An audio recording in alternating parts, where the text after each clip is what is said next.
저는 오늘 여러분과 같이 본 말씀 가지고 훈련해 보기 이제 40번째인데요. 드림입니다. 드림. 우리가 무슨 훈련을 또 해야 되는가? 드리는 훈련을 끊임없이 해야 된다 하고 하는 말씀입니다. 이제 추수감사 주기를 한 주 앞에 두고 감사를 생각한다는 것은 굉장한 의미가 있는 것입니다. 늘 1년에 한 번씩 추수감사절은 내가 살아있으면 돌아옵니다. 그런데 우리가 추수감사절이 매년에 돌아오다 보니까 연례 행사처럼 아주 추수감사절을 가볍게 생각할 수 있는데, 이번에 2022년 추수감사절은 우리가 정과는 달리 조금 더 무겁게라고 하는 것은 부담 있게 그런 것보다도 좀 하나님 앞에 좀 뭔가를 좀 감사도 좀 무게 있는 감사를 좀 드렸으면 어떨까 하는 생각이 있습니다. 그 하나님께서는 절기를 지켜야 될 이유를 말씀하면서 그것은 그 은혜를 잊지 않기 위해서 계속 절기를 지키라고 반복적으로 계속 하고 있는 것을 보게 됩니다. 은혜를 잊지 않고 기억하도록 하기 위해서. 왜 은혜를 기억해야 됩니까? 사람들은 망각의 동물이기 때문에 계속 기억을 촉구하지 않으면 잊어버리고 별로 생각을 하지 않는 것입니다. 은혜를 잊지 않는다는 말은 다른 말로 하면 감사를 잊지 않는 것이고 감사를 생활화 한다 그런 얘기입니다. 그래서 결국은 우리가 은혜를 기억한다는 것은 감사를 늘 되새기는 것이고 감사가 있는 삶을 살라고 촉구하는 것이고, 그러면 우리의 삶에 감사가 있으면 어떤 일이 일어나는가? 인생 가운데 감사가 있으면 삐걱거리는 인생이, 우리가 기계로 말한다면 기계가 계속 기름칠 칠하지 않고 계속 돌리면 삐걱거리다가 마지막에는 고장이 나는 것입니다. 문도 삑삑 소리 나다가 부서지거든요. 인생도 어디서 무너지는가 하면 감사에 윤활유가 없을 때 인생은 삐걱거리고 그 가정들이 무너지고 아픔을 당하는 것들을 보게 됩니다. 그것은 부부도 마찬가지고 부모와 자녀 간도 마찬가지고 교회도 마찬가지입니다. 삐걱거리는데 가장 최고의 묘약은 감사라고 하는 것입니다. 감사라면 삐걱대던 것이 금방 잘 돌아가는 것들을 우리는 보게 됩니다. 그래서 감사는 굉장히 위대한 거죠. 그래서 이스라엘 백성들의 추수감사절에 해당되는 초막절 또 수장절 이런 것들을 우리가 보게 되면 하나님께서는 이스라엘 백성들에게 3번 절기를 지키라고 말하거든요. 오순절, 유월절, 그리고 초막절, 그리고 수장절이라고 하는 그 추수감사절에 해당되는 그 절기를 지키라고 하나님께서 말씀을 하고 있습니다. 절기를 지키라는 말은, 잊지 말라는 말은 무슨 말이라고 그랬죠? 감사를 잊지 말라는 뜻입니다. 인생 가운데 감사가 있으면 그 사람 개인이 되든 가정이 되든 굉장히 행복한 삶을 살 수 있다는 거죠. 하나님은 우리가 행복하게 살기를 원하시거든요. 그러려면 너희들이 마음에 뭐가 있어야 된다고요? 감사가 있어야 된다라고 말씀을 하고 있는 것입니다. 특히 이 절기는 감사의 절기입니다. 감사는 대단한 위력이 있습니다. 다음 주에는 감사에 대한 말씀을 더 구체적으로 말씀을 생각하면서 은혜를 받기를 원합니다만은 오늘도 감사에 대한 얘기입니다. 박존서 박사는 이렇게 말했습니다. 마음의 동산에 피는 꽃 중에 가장 사랑스러운 꽃은 감사의 꽃이다. 이렇게 말을 했습니다. 마음의 재단에서 감사가 사라질 때 그 사람은 거의 죽은 것이나 다름이 없다 라고 말할 정도로 감사가 없는 인생은 죽은 인생과 같다. 별로 의미가 없다. 그런 얘기 아니겠습니까? 이 마귀는요, 우리가 감사할 수 있는 조건을 자꾸 앗아가 버려요. 사단은 100개 중에서 99개의 감사를 뺏어가 버리고 1개 불평과 원망할 수 있는 그것만 딱 생각나게 했어요. 99개의 감사는 이 하나의 불평과 원망에 묻혀서 그냥 사장이 되는 경우들도 많습니다. 하나님은 그렇지 않아요. 내 인생 가운데 99개의 불평스럽고 원망스럽고 짜증나는 일이 있어도 한 가지 감사를 기억하게 하셔서 감사를 하도록 하시는 분이 바로 하나님이시라고 하는 것입니다. 마귀는 계속 감사를 있게 만들어 버립니다. 그리고 계속 불평과 불만만 기억되게 합니다. 그래서 인생이 불행하다, 인생의 삶의 의미를 모르게 그렇게 살아가도록 만드는 것입니다. 그런데 하나님께서는 그렇지 않아요. 계속 감사를 우리에게 촉구하고 있는 것을 보게 됩니다. 그래서 오늘 저는 여러분과 함께 두 가지와 한 가지를 말씀을 드리려고 합니다. 두 가지 감사를 통해서 한 부류의 사람도 함께 기뻐하고 즐거워할 수 있는 일을 오늘 본문에는 잘 말씀드리고 있는데요. 말씀을 하고 있는데, 자, 하나님께서 첫째 무엇을 감사하라고 하는가? 그것은 17절 같이 보겠습니다. 시작. 각 사람이 내 하나님 여호와께서 주신 복을 따라 그 힘대로 드릴지니라. 자, 첫째 우리가 감사해야 될 이유를 하나님은 말씀하십니다. 내 하나님, 각 사람, 여러분 가정도 아니라 개인 한 사람 한 사람에게 하나님께서 주신 복이 있다는 거예요. 아이고, 옆에 친구는 받은 것 같고, 옆 집사님은 받은 것 같고, 목사님은 받은 것 같고, 아이고, 그런데 뭐 나는 받은 것 같지 않아. 그럴 수도 있겠죠. 그런데 하나님은 분명히 말씀하십니다. 각각 받은 복이 있다는 겁니다. 여러분들이 인정하든 인정하지 않든 하나님은 여러분 개개인에게 주신 복이 있다는 겁니다. 1년 동안 하나님께서 여러분과 저에게 주신 복이 있다라고 말합니다. 주신 복을 감사하래요. 그렇다면 우리가 하나님께 받은 복을 생각할 볼 필요가 있는데, 그럼 하나님께서 나에게 주신 것, 그러니까 하나님께 주셨고 내가 받은 것이 과연 뭘까? 여러분, 하나님께서 여러분께 주신 복이 뭐죠? 생각이 잘 안 나시나요? 아니면 그거 뭐 한두 마디로 어떻게 하나님께서 나에게 베풀어준 은혜를 내가 말할 수 있겠는가? 그런 분도 계실 겁니다. 어떤 분은 아무리 생각해도 하나님은 복 주셨다고 하는데 나는 받은 근거가 없는데 어떡하지? 하는 분이 있을 수도 있습니다. 저는 이스라엘 백성들의 삶을 보면서 우리 한번 삶을 한번 대비시켜서 과연 감사가 있는가를 한번 유추해 보려고 합니다. 저는 첫째는 감사가요, 하나님 주신 복이 뭘까? 이야, 이거는 뭐 생명이다 이렇게 하다가 좀 바꾸었습니다. 가만히 생각하니까 말씀을 준비하면서 하나님께서 저에게 1년 동안 주신 복하면 우리는 거의 물질과 연관시키거든요. 뭐 틀린 거 아니에요. 물질이 굉장히 중요하기 때문에. 여러분 1년 동안 집 사셨어요? 아니면 돈을 많이 모아서 통장에 많이 돈을 적치해 놓으셨어요? 그것도 아닐 수 있잖아요. 그런데 하나님께서 제가 이 말씀을 준비하면서요, 아하, 건강이 얼마나 큰 축복인가. 건강요? 나는 머리부터 발끝까지 종합병원이에요. 그런데 무슨 건강이 나에게 주어졌다는 말입니까? 하나님께서 나에게 무슨 건강을 주셨다는 거예요. 그 건강이 무슨 복이라는 겁니까? 라고 반문하실 수가 있습니다. 사람이요, 아무리 뛰어나고 모든 것 가지고 모든 스펙이 있어도 건강이 기초가 무너져 보면 모든 인생이 무너집니다. 건강이 진짜 중요하거든요. 저도 건강에 대한 문제를 생각하면 그 2010년도죠. 2010년도 갑자기 속이 메스껍고 막 우주가 빙글빙글 돌아가고, 그래서 아대의 병원에 응급실에 갔습니다. 갔더니 급성 간염이래요. 대수롭지 않게 생각했습니다. 우리의 그 간 수치는요, 정상적인 사람이 40 이하여야 됩니다. 근데 피를 뽑고 검사를 해보니까 GOT, GPT가 2200, 2300이 된 거예요.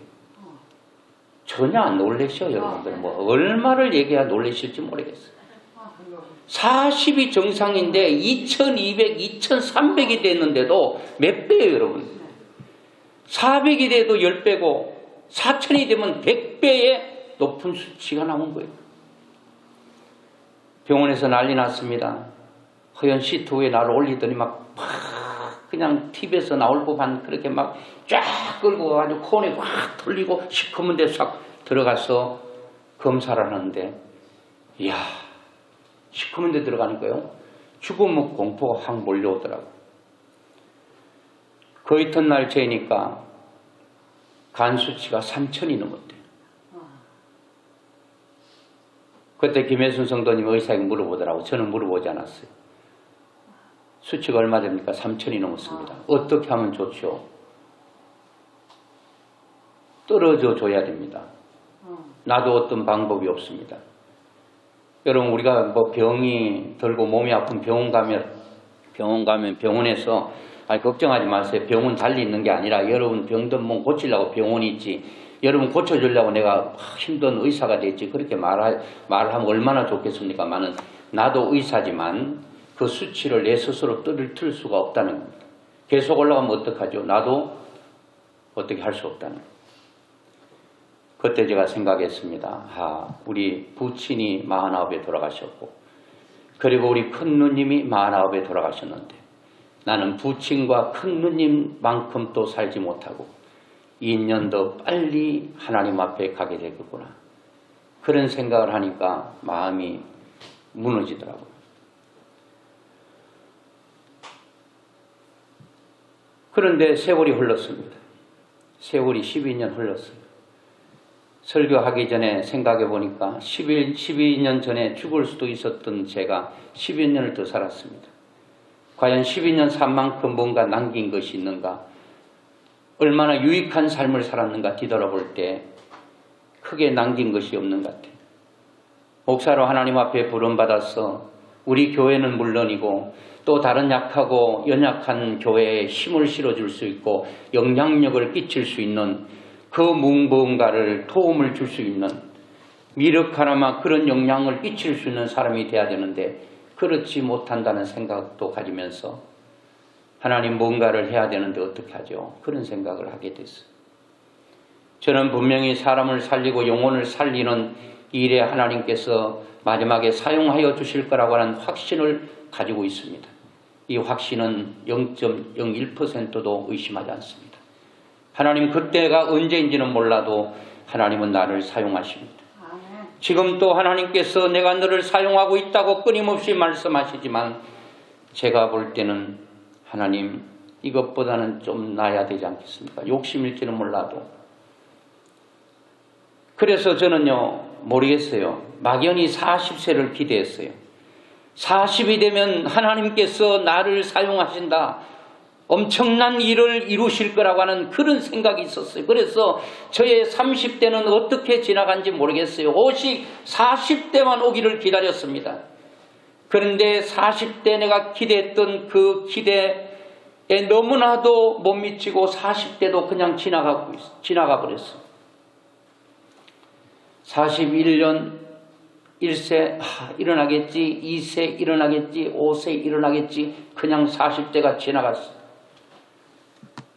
또 이거는 뭔가 내가 40대에 그렇게 엄청난 나이를 기대하면서 달려왔는데 아직도 뭔가 이루어지지 않는 그런 삶을 볼 때 마음이 또 착잡하고 답답했습니다.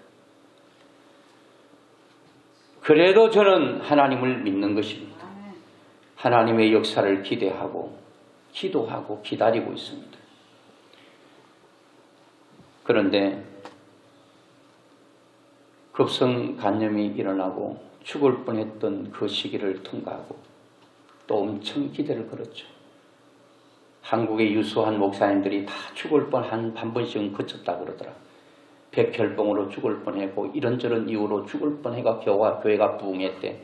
나는 죽은 건 아니지만 죽은 자와 같은 죽음을 경험했기 때문에 이제는 하나님 역사하시겠지 했는데도 하나님께서는 제가 바라는, 이건 순전히 제가 바라는 것입니다. 그런 일들이 일어나지 않았습니다.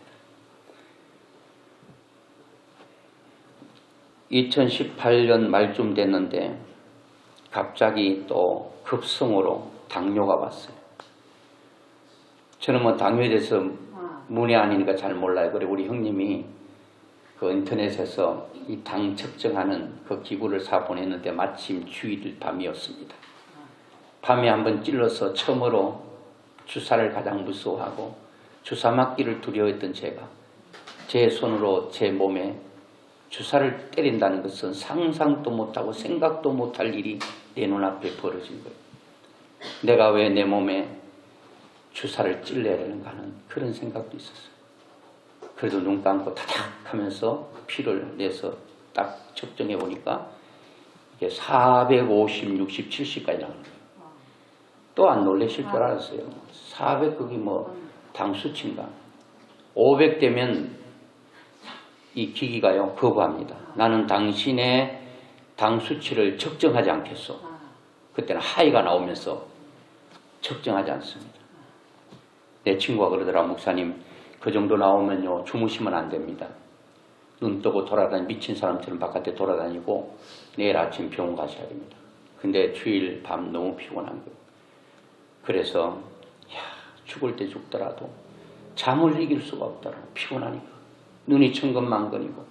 그러면서 믿을 사람은 한 사람밖에 없어요. 우리 아내에게 부탁했습니다. 친구가 이렇게 얘기하는데 잠자지 말라고 하는데 나는 도저히 잠 안 자고 못 살겠고 못 살 것 같다. 그래서 우리 아내한테 좀 눈 뜨고 나를 지켜보다가 이상 반응이 일으키면 119로 신고해서 나를 병원 좀 데려다 달라고 했는데 제가 눈 부릅뜨고 있는 사이에 우리 아내도 너무 피곤해서 먼저 잠자더라고요. 그런데 말씀이 생각나더라고요. 하나님은 졸지도 주무시지도 아니하시고 나를 지키신다. 아무도 나를 지켜줄 사람이 없다 하더라도 하나님께서 나를 지켜주실 줄로 믿고 저도 그냥 믿고 잠자버렸는데 그날 밤에 다시 이 세상에 눈 뜨지 않을 것만 같은 생각이 있어도 다시 이 땅에서 눈을 뜨게 되었고 살아가고 있는데요. 급성 당뇨가 오다 보니까 저는 전에는 있는 것이 한정입니다. 포도도 옆에서 한 짝을 다 먹어버려요. 사과도 있으면 배가 터지기 직전까지는 다 먹어버려요. 뭐 사과 한 박스 먹어도 배 터지진 않더라고요. 그렇게 먹었는데 그 이후부터 사과를 한 통을 가지고 한 개를 가지고 쪽을 내서 마지막 6분의 1 이것을 먹어야 될까 말아야 될까를 선택해야 되는 기로에 서 있을 때 이거를 한 개 더 먹어보면 바로 측정하면 그때는 막 하루에도 1시간마다 그걸 이 당 체크를 하라고 병원에서 줬거든요. 그 한쪽을 더 먹었는데 100이 올라가는 거예요. 이거 도대체 이거 어떻게 하냐. 포도를 10송이 중에서 먹다가 한 송이를 더 먹어야 될까 말아야 될까를 고민해야 되는 그런 순간이 있었습니다. 병원에 가서 측정을 했는데 교회 장로님이시라고 그러더라고요. 딱 그 혈당을 수치를 측정하더니 결과를 가져와서 내 앞에서 이런 얘기 하더라. 목사님 미안합니다마는 약으로 다스려질 것 같지 않습니다. 그 얘기를 딱 하는데요. 진짜 주저앉고 싶더라고요. 약으로 다스려질 것 같지 않다는 것은 인슐린을 맞아야 된다는 거거든요.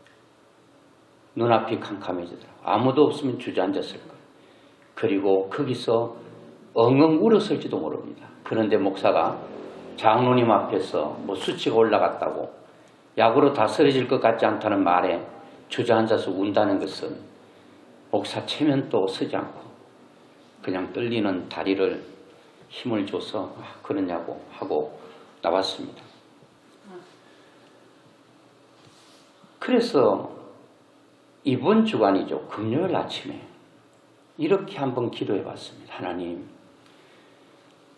제 당을 그리고 제 고혈압을 고지혈증을 그 외에도 나는 모르겠습니다. 내 몸에 어떤 것들이 있는지 잘 모르겠는데 하나님 이런 것 좀 고쳐주세요.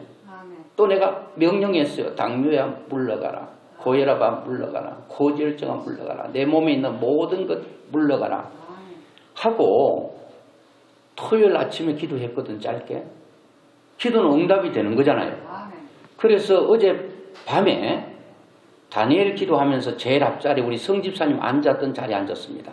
그리고 모니터 가깝잖아요. 그리고 안경을 벗고 밑에 있는 가사를 뜨는 것을 보니까 역시 잘 안 보여. 금요일 아침에 하나님 앞에 당뇨는 물러가라, 고혈압은 물러가라, 시력은 좋아져라 명령했는데 시력이 이렇게 잘 안 좋아졌어요. 사실 어떤 목사님은 자기 몸이 아픈 걸 얘기하지 않는데 사실 그렇지 않아요. 목사가 어디 아프다는 것은 은혜롭지 못하는 유쾌한 일 아니잖아요. 지도 아프면서 무슨 아픈 사람 기도해 주는가. 지 몸이나 고치지 할 수가 있어요. 그런데 나는 고혈압도 아니고 당뇨도 아니고 나는 고지혈증도 없어 건강해. 그런데 저보다도 훨씬 더 몸이 연약한 사람이 있을 수 있습니다. 건강한 사람만 감사해야 된다고 한다면 감사할 수 있는 사람이 얼마나 되겠습니까? 이 건강 주신 것에 대해서 하나님 앞에 감사하고 시편 136편 16절에 보니까 이스라엘 백성들을 향하여 하나님 이렇게 고백하라고 말합니다. 그의 백성을 인도하여 광야를 통과하게 하시니 에게 감사라. 그 인자하심이 영원하미로다. 광야를 통과하게 하시니 여러분 1년 동안 코로나19라고 하는 것 때문에 많이들 힘들어합니다. 아파합니다. 코로나19 때는 수입이 들어오는 것보다도 유지하는 것만 해도 기적이라고 말합니다. 그런 가운데 어렵고 힘들지만 나와 가정과 교회와 이 모든 것들을 지켜주시고 함께 하신 하나님의 은혜를 생각하면 우리는 감사하지 않을 수가 없다라고 하는 것입니다. 신명기 8장 4절에 이 40년 동안의 광야 생활이죠. 내 의복이 헤어지지 아니하였고 내 발이 부르트지 아니했다고 말합니다. 40년 광야 생활 먹을 것, 입을 것, 마실 것 거의 없는 황량한 들판, 빈들에서 어떻게 200만이 넘는 이스라엘 백성들이 거기서 살 수 있었는가? 그것은 오로지 하나님께서 베푸신 은혜라고 하는 것입니다. 출애굽기 13장 21절에 여호와께서 그들 앞에서 가시며 앞서 가시는 하나님, 항상 우리 앞에서 일하시는 하나님, 내 눈에는 보이지 않을지 몰라도 내 앞에서 내 일을 인도하시고 우리 가족들을 인도하시고 우리 가정을 인도하시고 우리 교회를 인도하시고 이 나라를 인도하시는 그 하나님의 특별한 은혜들이 있다는 겁니다. 광야 같지만 그래도 죽지 않음에 대한 감사. 앞에 가시면서 뭘 하셔요? 낮에는 뜨거우니까 구름 기둥으로, 밤에는 추우니까 불기둥으로 그들을 비추어 주시고 인도하시고 보호하시는, 낮이나 밤이나 진행하셨다고 말하고 있습니다. 그래서 낮에는 구름기둥, 밤에는 불기둥, 백성 앞에서 떠나지 아니하시는 하나님의 은혜가 있었다는 겁니다. 여러분들은 인정하든 인정하지 않든 하나님께서 여러분 앞서서 내 인생을 인도하시고 보호하시고 역사했다는 이 놀라운 사실을 우리는 기억해야 될 줄로 믿습니다. 그리고 하나님께서 주신 복이 뭐예요? 건강이 어떻든 재정 상황이 어떻든 인간관계가 어떻든 내가 지금 이 순간 살아있음에 대한 감사를 잊어서는 안 됩니다. 내가 살아있다? 그게 하나님이 주신 큰 복 중에 가장 큰 복이라고 생각해도 과언이 아닙니다. 어떤 사람이 이렇게 말해요. 이렇게 살면 뭐해? 차라리 없어지고 이 땅에서 사라지는 것이 나도 좋고 나와 관련된 가족들에게도 좋을 뻔한 그런 생명만 붙어있는 그런 사람이 있을 수 있습니다. 그런 사람이라도 여러분, 내가 살아있다는 그 자체가 얼마나 감사한지 모릅니다.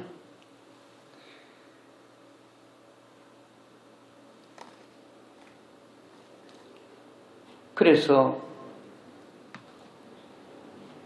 지금 그 욥이 지금 말하고 있는 것처럼요. 욥은 이렇게 말합니다. 생명과 은혜를 내게 주시고 권고하심으로 내 영을 지켰나이다. 이게 욥의 감사의 가장 큰 조건입니다. 생명을 주신 하나님 아시잖아요. 욥기 1장 보세요. 동방에서 제일 갑부였던 욥이 재산 싹 다 잃었습니다. 7남 3녀의 자기 눈앞에서 하루아침에 사라지는 이루 말할 수 없는 고통을 한 눈앞에서 경험합니다. 가장 위로해야 되고 위로자가 되어야 될 아내가 믿음 없는 날카로운 말합니다. 꼴 좋다. 당신이 믿는 하나님이 그런 하나님입니다. 그 하나님을 향하여 욕하고, 첫째 욕하고 그 하나님을 저주하고, 그리고 당신은 죽어버려. 당신이 이때까지 의지하고 믿었던 그 하나님 없어. 욕해, 저주해, 원망과 불평을 다 쏟아놓고 당신 또 스스로 목숨을 끊어 죽어. 이때 욥의 고백은 그겁니다. 생명 주심. 내 몸에는 악창이 나고 물이 버터갈 그 건강 상태는 완전히 무너져도 내가 호흡할 수 있고 내가 숨 쉴 수 있음에 감사하고 있는 것입니다. 여러분 숨이 쉬어지나요? 감사하셔야 합니다. 내가 살아있기 때문에 하나님을 향하여 찬양할 수 있고 영광 돌릴 수 있고 감사할 수 있고 하나님 앞에 기도할 수 있고 내 삶을 영위할 수 있다는 것은 하나님의 은혜가 아니고는 불가능한 얘기입니다.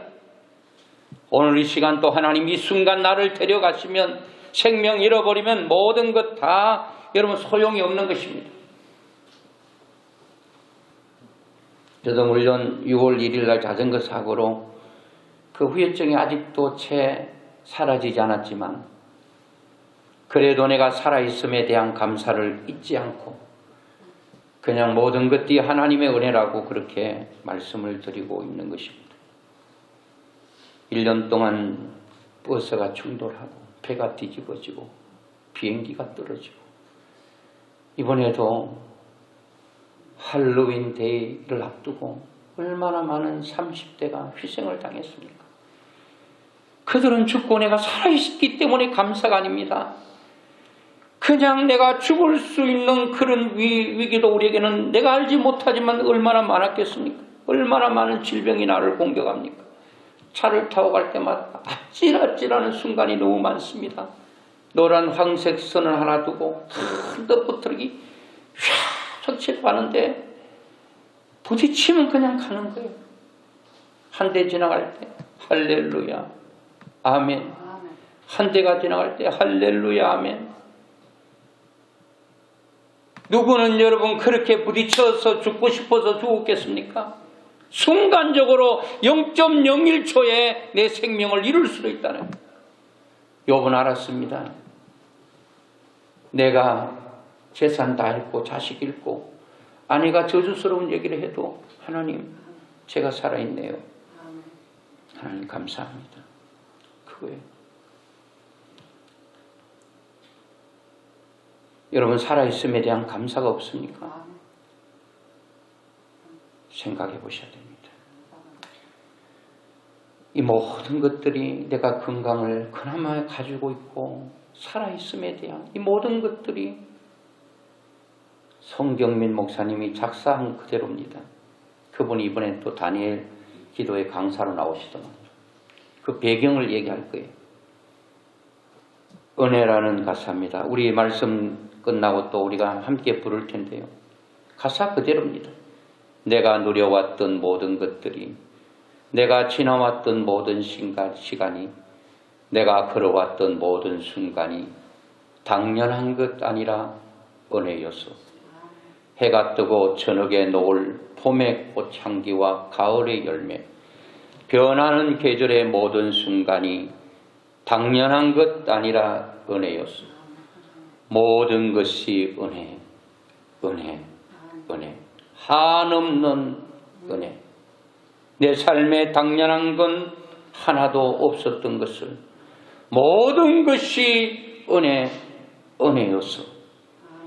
내가 이 땅에 태어나 사는 것, 어린아이 시절과 지금까지 숨을 쉬며 살며 꿈을 꾸는 삶, 당연한 것 아니라 은혜였어.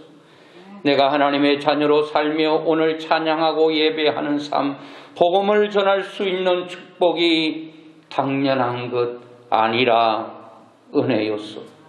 모든 것이 은혜였어. 여러분, 그렇습니다. 모든 것이 하나님의 은혜입니다. 하나님은 오늘 우리에게 내가 너에게 준 복을, 너는 받은 복을 세어보면서 절기 때 감사라고 말합니다. 두 번째는 우리가 무엇을 감사해야 될까요? 주실 복에 대한 감사입니다. 따라합시다. 주실 복.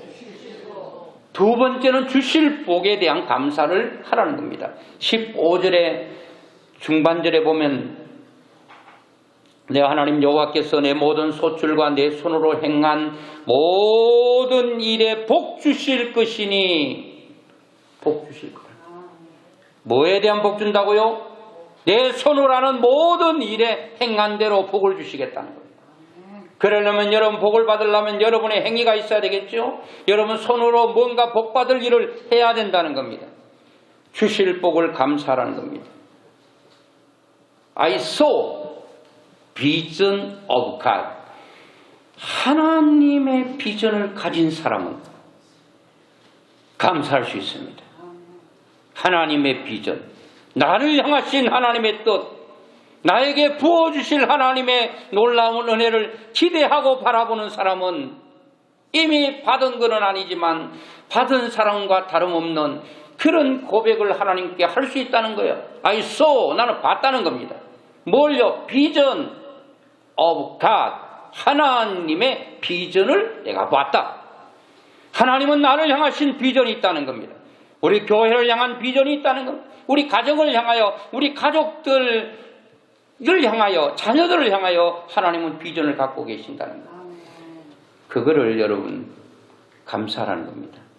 이거는 어떻게 보면 가불감사예요. 안 받았는데 미리 받은 것처럼 미리 하는 거예요. 이거나 믿음이라고 보는 것입니다. 이번 추수감사절은 이미 받은 것에 대한 감사를 넘어서 앞으로 하나님께서 나와 가정과 가족들을 교회에 부어주실 그 은혜를 미리 하나님께 감사하는 가불감사를 드려볼 수 있기를 주의 이름으로 축원합니다. 미리 받을 것을 생각하면서 감사하라는 것입니다. 기대하고 소망하면서 감사라는 겁니다. 감사는 심는 거예요. 내 손으로 뭔가 하는 거, 심지 않으면 농부가 거두지 못하는 것처럼 한번 심어보는 것입니다. 저는 하나님께서 주실 복 가운데 하나님께서 이미 주신 복 속에도 포함되고 주실 복에 대해서도 포함되는데 하나님께서 나와 함께 하신 것, 그건 이미 주신 복이에요. 앞으로 하나님께서 계속 나와 함께 하실 것을 기대하면서 그거는 또 하나님께서 나에게 주실 복이라고 생각합니다. 이번에 간증자로 나왔던 전원주 전사님도 자기 눈이 그렇게 되고 하나님 앞에 10년 이상 기도했는데도 응답이 없었다. 내 기도가 허공을 치고 메아리처럼 끝나는 줄 알았는데 때가 되니 하나님께서 그 뜻을 알려주셨다는 거예요. 어머니의 부재를 통해 하나님의 그 살아계심을 봤다는 거예요. 그게 뭐죠? 엄마하고 함께 있을 때는 냉장고 문 열면 자기가 먹고 싶은 거 다 있었는데 결혼하고 살아 냉장고 문 열었는데 빈 거예요. 그 누군가가 냉장고를 채워주지 않았기 때문에. 자기가 모르는 사이에 엄마가 그 냉장고를 채웠기 때문에 있는 것처럼 내가 하나님이 보이지 않더라도 하나님이 내 인생에 필요한 모든 것을 공급했기 때문에 하나님의 함께 하심 때문에 내가 여기 있다. 얼마나 중요합니까? 어제 말했던 정선희 집사님도 하나님의 함께 하심을 고백하잖아요. 울면서 고백하잖아요. 이게 여러분 하나님께서 주신 복도 있지만 앞으로 하나님께서 나와 영원히 함께 할 걸 생각하니까 이게 주실 복이라고 생각하는데 이게 얼마나 큰 복인가 저는 생각하게 되는 것입니다. 출애굽기 33장 1절에 보면 여호와께서 모세에게 말합니다. 내가 약속한 땅을 너와 너 이스라엘 백성들에게 들여보내주겠다. 그런데 내가 함께 가진 않겠다. 왜? 너희들이 죄악이 많아서 가는 그 길에서 경로에서 너희를 죽일까 무서워서 나는 못 들어간다. 너희들만 가라 그랬거든요. 그때는 모세는 말합니다. 하나님께서 함께 가지 않는 가나안 땅, 외적으로 눈에 보이는 풍요로움이 있어도 거기에 하나님 없으면 나는 안 갑니다. 하나님이 계시는 척박한 광야가 났습니다. 이렇게 고백했다는 것은 여러분 하나님이 나와 함께 한다는 것이 얼마나 큰 축복인 것을 모세는 알았던 것입니다.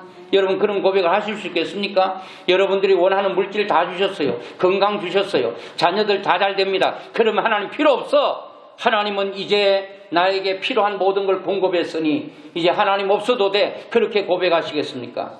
모세는 아니에요. 가나안 땅에 아무리 먹을 것이 풍족하고 마실 물이 풍족해도 하나님이 없는 가나안 땅은 내 인생에 무익하다는 겁니다. 하나님이 내 인생 중심에 계셔야 내가 있는 것이라고 하는 그런 처절한 고백을 할 수 있는 것입니다. 하나님이 주실 복 여러분 뭐겠습니까? 하나님의 임마누엘 하심, 여러분과 가족과 가정과 교회와 이 나라와 함께 하실 하나님, 그게 우리가 끊임없이 하나님께서 우리에게 주실 복이라고 생각하는 것입니다. 여러분 두 가지, 주신 복, 주실 복에 대해서 우리가 하나님께 감사하라. 이렇게 될 때 한 부류가 기뻐한다는 겁니다. 우리는 추수감사주의를 통해서 나만 기뻐하고 즐거워하는 것이 아니라 진짜 기뻐하고 즐거워해야 될 사람들이 있다는 겁니다. 모두 함께 이 절기가 기쁜 절기가 되어야 된다는 겁니다. 그거는 우리에게 필요로 하는 사람들에게 뭔가 흘러갈 때 그 사람들이 우리를 통해서 기뻐한다 라고 말하는데요. 자, 이 절기는 나만 기뻐하는 게 아니에요. 우리 모두가 함께 기뻐해야 될 절기라고 14절에 말합니다. 절기를 지킬 때에는 너와 내 자녀와 노비와 내 성중에 거주하는 레인과 객과 고아와 가부가 함께 절구하되. 자, 이 절기는 함께 절구하는 절기. 객, 고아, 가부. 각 계층 가운데 가장 연약한 부분들, 연약한 지체들입니다. 꼭 부모 없는 것만 고아 아니에요. 남편 없는 것만 과부가 아니에요. 이것은 약자를 대표하고 있는 것입니다. 객과 나그네. 우리 주위에는 객과 나그네, 과부, 고아 같은 사회 계층에서 연약한 사람들이 있다는 것. 그들에게 즐거움이 되어야 된다는 것. 무엇으로 즐거움이 되었는가?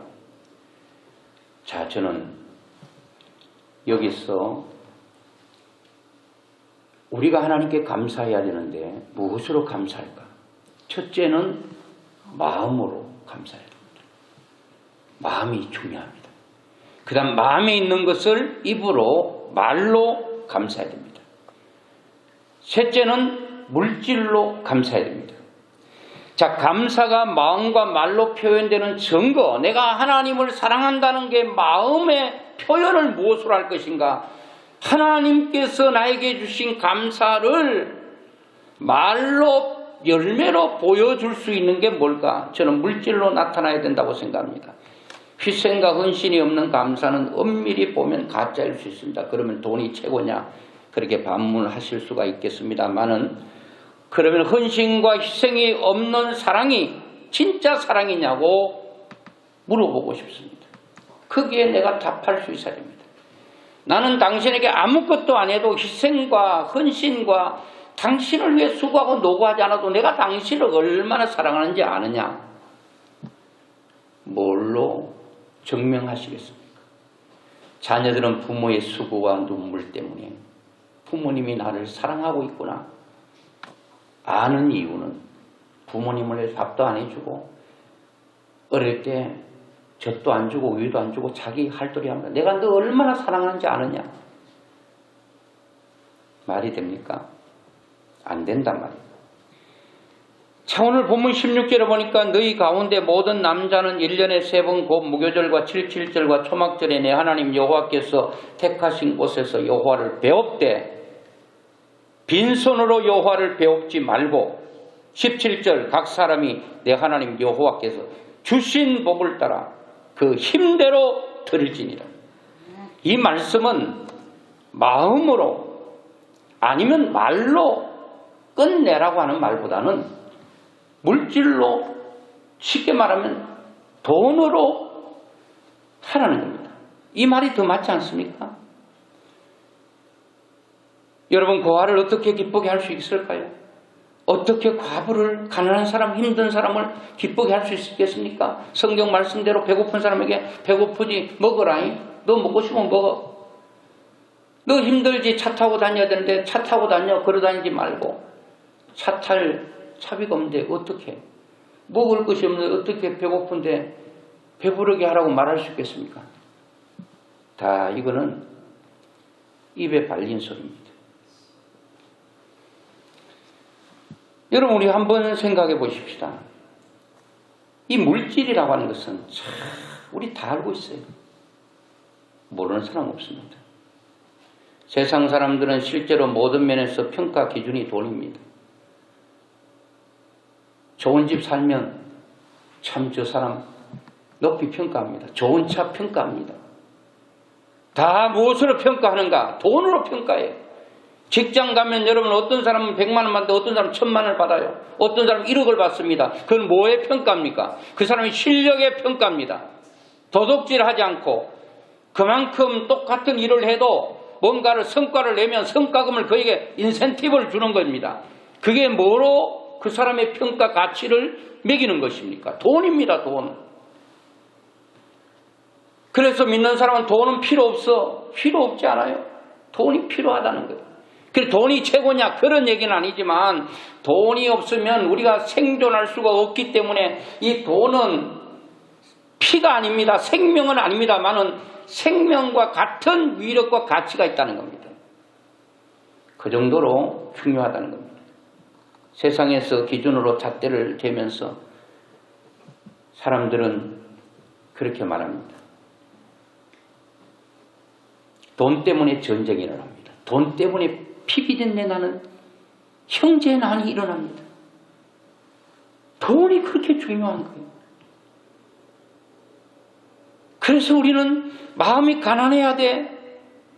그렇다고 물질이 없어라 그런 얘기가 아니라 아무리 물질이 풍족해도 우리의 마음은 하나님 앞에 가난한 자로 있을 때 그에게 은혜가 있다는 얘기지. 내가 돈이 있다고 어시되고 뻑이고 여러분 어깨에 봉이나 확 집어넣고 살면은 그것도 잘못된 것입니다.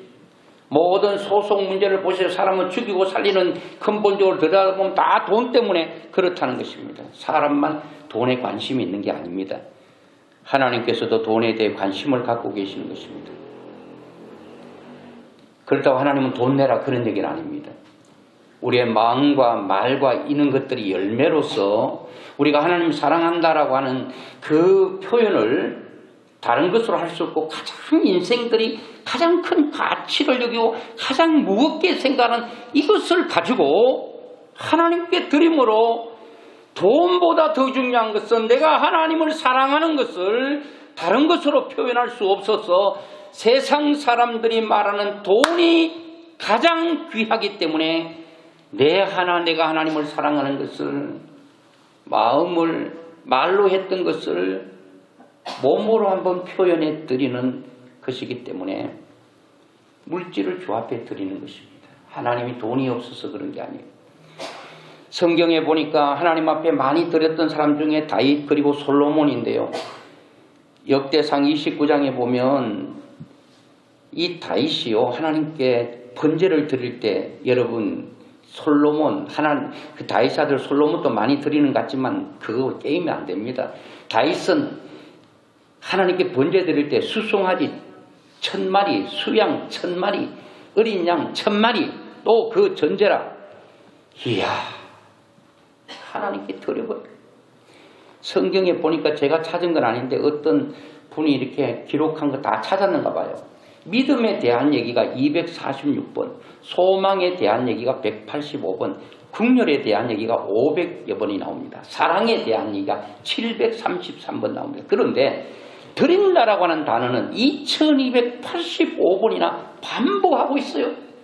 그것은 여러분 믿음, 소망, 긍휼, 사랑 다 두드려 뭉친 1644번에 비해서 드린다라고 하는 것을 보면은 퍼센트로 보면은 1.4배 정도 더 많은 것입니다.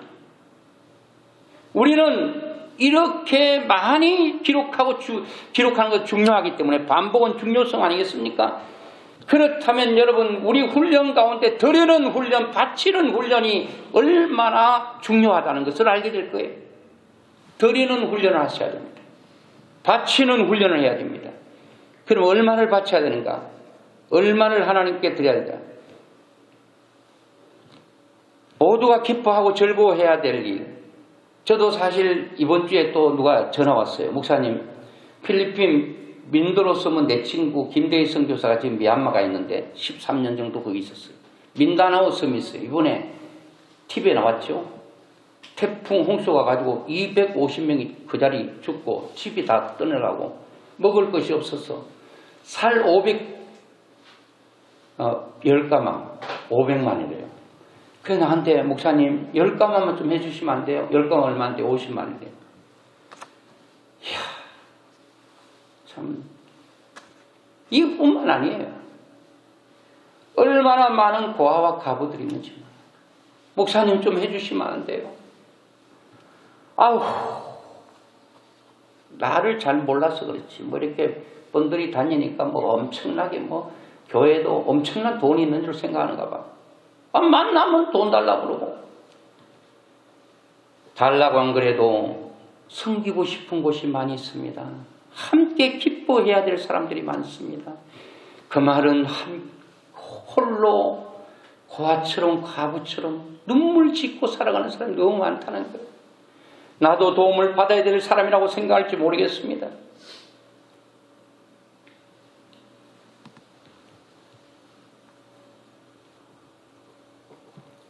우리가 어떤 분은 그랬어요. 여러분 추수감사절에 돌아오잖아요. 함께 기뻐하고 즐거워해야 될 대상들이 많이 있습니다. 여러분들이 아무리 많이 해도 그거 여러분 남지 않습니다. 이번에는 그동안 여러분들이 했던 것에 대해서 나는 최선을 다한 거야. 나는 최선을 다하고 이것보다는 더 이상 할 수가 없어. 나는 이 헌금이 너무나도 무겁게 하나님께 했다 드렸다고 생각하는 분이 있다면 그대로 하셔야 되겠지만 이번에는 하나님 진짜 이거는 내 힘에 넘치도록 주께 드리는 것입니다.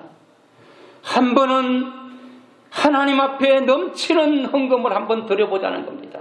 한번 하나님께 내가 헌금하다가 빚졌어? 좋은 얘기 아니에요. 빚지면서 헌금해야 되느냐 말할 수 있어요. 저는 빚져가면서도 헌금했다, 빚졌다, 헌금하면서 빚졌다 하는 사람도 저는 심었기 때문에 지금은 아니어도 반드시 하나님께서는 갚아줍니다. 성경이 증명하고 있기 때문에. 그렇기 때문에 우리가 보편성을 좀 뛰어넘어야 된다는 거예요. 여러분 우리가 여러분 축의금 받고 뭐 여러분 하잖아요. 조의금 받으면 다 사람들은 그 평가대로 해. 딱 그 지부책에 적어놓은 거. 이 사람 친구가 10만 원 했네. 나도 10만 원. 아, 이 사람이 얼마에 5만 원. 나도 5만 원. 아, 3만 원 했네. 나도 3만 원. give and take. 그런데 어떤 분은 보면 이분의 형편을 알아. 여러분의 액수를 말하는 게 아니에요. 하나님은 우리의 모든 형편을 잘 아셔요. 근데 보니까 너무 넘치겠어. 감동되는 거야. 사람은 보편에는 감동과 그런 엄청난 없어요. 인사치레하는 거 있잖아요. 제가 이번에 병원에 있었는데 야 목사가 뭐 돈 많이 주면 감동돼. 그런 얘기가 아닙니다. 다 사람들이 이렇게 위로금을 보는데 어떤 사람은 다른 사람의 몇 배를 더한 거야. 돈이 있어서 그렇게 했을까? 그걸 보면서 그분의 마음을 알겠더라고요. 야, 인간도 이런데 하나님이 얼마나 잘하실까? 그런 생각이 듭니다. 말씀을 맺어보려고 합니다. 이 설교는 솔직히 말해서 하나님이 아십니다. 저의 고백입니다.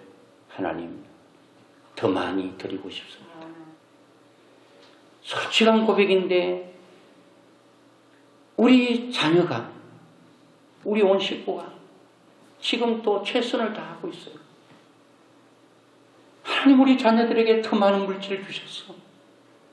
그 물질 가지고 하나님 앞에 지금보다도 더 많이 드렸어. 고아와 가부와 객과 나그네, 그리고 하나님 나라를 위해 필요한 사람들 손을 내밀 때 그들의 손이 부끄럽지 않도록 했으면 좋겠다. 그런 생각이 드는 것입니다. 그것은 여러분 저의 바람만 아니라 우리 가족들에 국한되는 게 아니라 우리 사랑하는 성도들 모두가 다 이러한 엄청난 하나님의 축복 가운데 거하는 그런 일들이 일어나기를 목사가 간절히 원하면서 이 말씀을 전하게 됩니다. 주실 복을 세워보세요. 많습니다. 아무것도 없어도 살아있다면 받은 거예요. 하나님께서 함께 하셨기 때문에 살아있는 거예요. 앞으로 주실 복을 헤아려 보세요. 무슨 복을 받으셔야 될 건가 세워보세요. 그리고 들이대 가볍게 드리지 말고 이번에는 한번 넘치도록, 하나님, 이것은 진짜 무겁게 드리는 것입니다. 진짜 힘들어 드리는 것입니다. 내가 힘든 만큼 다른 사람들이 물질로 좀 자유하고 기뻐하고 즐거워할 수 있다면 제가 그것으로 만족하겠습니다. 이런 심정으로 하나님을 한번 감동시키는 이런 드림의 훈련을 통하여 여러분의 인생이 물질이 마르지 않는 풍족한 은혜가 여러분과 저에게 있기를 주의 이름으로 축원합니다. 자, 우리 찬양 드리겠습니다. 누려왔던 모든 것, 내가 지나왔던 모든 시간, 내가 지나왔던 모든 시간, 내가 걸어왔던 모든 순간, 걸어왔던 모든 순간, 당연한 것 아닙니다. 은혜입니다. 당연한 것 아니라 은혜였소. 아침 해가 뜨고 저녁에 노을, 봄의 꽃향기와 가을 열매, 변하는 계절의 순간이, 변하는 계절의 순간, 당연한 것 아닙니다. 은혜입니다. 당연한 것 아니라 은혜였소. 모든 것이 은혜,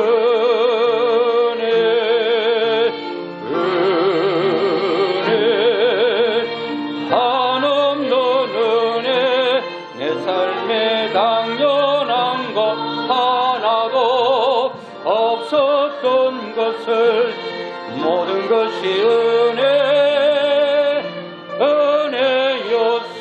내가 이 땅에 태어나 사는 것, 내가 이 땅에 태어나 사는 어린아이 시절과 지금까지, 어린아이 시절과 지금까지 숨을 쉬며 꿈을 꾸는 삶, 숨을 쉬며 살며 꿈을 꾸는 당연한 것 아닙니다. 하나님의 은혜입니다. 당연한 것 아니라 은혜였소. 내가 하나님의 자녀로 살며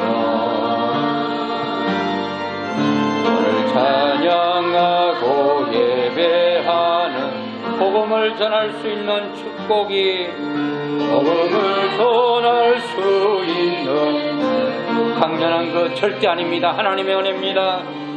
당연한 것 아니라 은혜였소. 모든 것이